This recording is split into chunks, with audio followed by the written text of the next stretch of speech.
بسم الله الرحمن الرحيم. يوسف عبد العزيز، المدير الاقليمي لوزاره التربيه الوطنيه والتعليم الاولي والرياضه بالمديريه الاقليميه بالحجم. اذا اليوم تم اعطاء انطلاقه اشغال بناء المركز الاقليمي للتكوينات والتعليم الاولي. اذا الهدف الرئيسي ديالو هو توفير فضاء خاص للتكوين، وحنا كنعرفوا بان في اطار خارطه الطريق من بين الاهداف ديالها اولا هو الاهتمام اكثر بالتعليم الاولي، ثم التكوين المستمر لفائده الاستاذات والاساتذه باش نضمنوا الجوده في قطاع ديال التربيه الوطنيه، يعني قطاع ديال التعليم من التعليم الاولي الى نهايه السلك التاهيلي.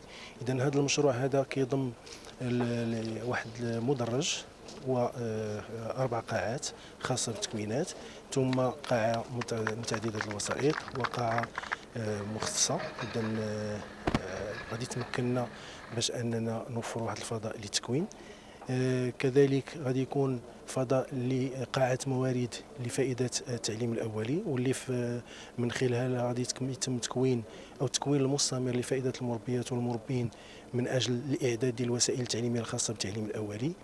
إذا هذا المشروع اللي غادي يكون على شطرين، أولا الشطر الأول خاص بفضاء التكوين، ثم الشطر الثاني خاص بفضاءات الإيواء لفائدة هاد المستفيدين في حالة ما يلاقوا يعني الابعاد وكانت الضروره تحتم ان الايواء ديالهم.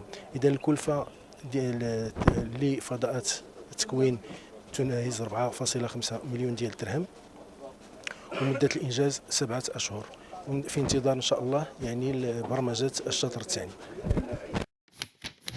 قبل ما تخرجوا ما تنساوش تابوناو في لاشين يوتيوب وتبارطاجيو لا فيديو مع صحابكم ومواقع التواصل الاجتماعي.